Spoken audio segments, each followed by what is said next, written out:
that type of energy, that type of power. In January of 2019, Netflix released a documentary called Fyre, The Greatest Party That Never Happened. It was directed by Chris Smith and tells the story of the Fyre Music Festival, from its creation through its unraveling. The Fyre Festival was supposed to be a luxury music festival on the island of Great Exuma in the Bahamas, said to be Pablo Escobar's private island.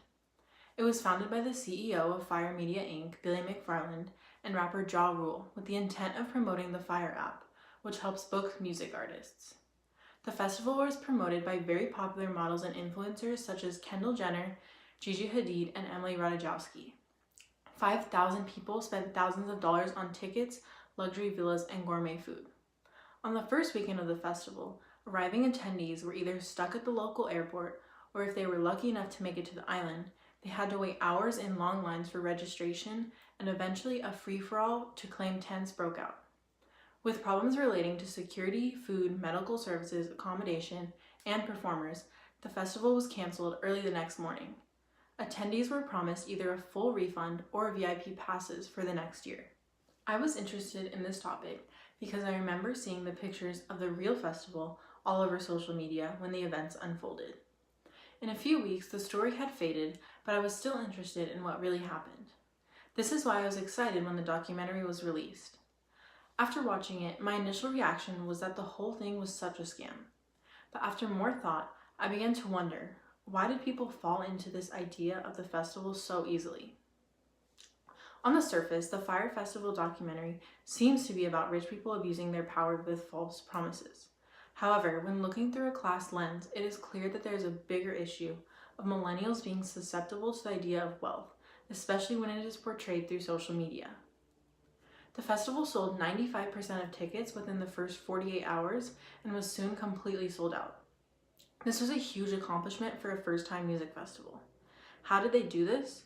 With social media. Their promotional videos captured millions of people's attention and made people buy tickets for thousands of dollars. If customers would have done some research, they could have quickly discovered that the CEO, Billy McFarland, also ran a company called Magnesis, a credit card company for the New York elite. There were many reviews online with accounts of cardholders having their reservations canceled last minute and people never experiencing the benefits they were promised. Clearly, McFarland was not credible, but many people did not realize that. According to a thesis from the University of Tennessee, millennials' confidence in technology skills creates a disconnect between their perceived and actual information literacy. In other words, they don't know how to balance credibility with content to assure the accuracy of their findings, as seen with the festival. This is highlighted even more when it comes to wealth. Celebrities and social media influencers can have a great impact on millions because people are willing to buy something if their favorite celebrity has it or is wearing it. People don't understand that this celebrity isn't their friend recommending something. They're making lots of money from these posts and are not always credible. For example, Kendall Jenner and the other top models were paid around $300,000 for promoting the festival that they knew nothing about. People did not care to research the festival, but instead trusted the celebrities because of their fame and wealth. 38% of millennials trust digital influencers, even though they have most likely never met them. We love to identify with someone who seems to lead a perfect life and live vicariously through their experiences. This perfect life usually goes hand in hand with lots of money.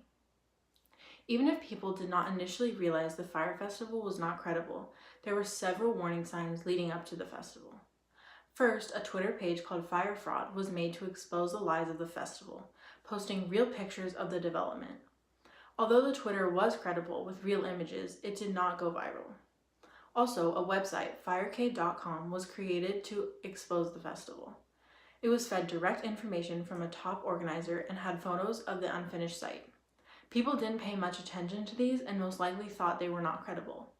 But why did so many people fall victim to the promos and not care about the warning signs? Because the influencers they followed, idolized, and trusted were behind the festival promos, but no one famous was promoting the truth. Millennials think they know what is credible online because they have spent so much time on various platforms.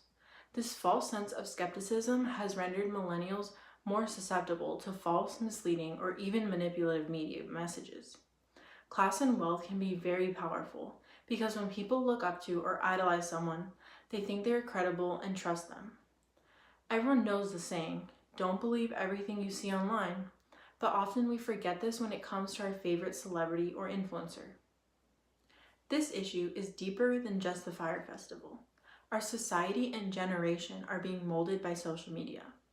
We gravitate towards the idea of an easy lifestyle and quick money, leading us to be susceptible to fake things on the internet. The next time you are ready to pull out your credit card for an impulsive online purchase, stop for a second and think about what made you so excited, and will this thing really turn out to be everything you think it will be?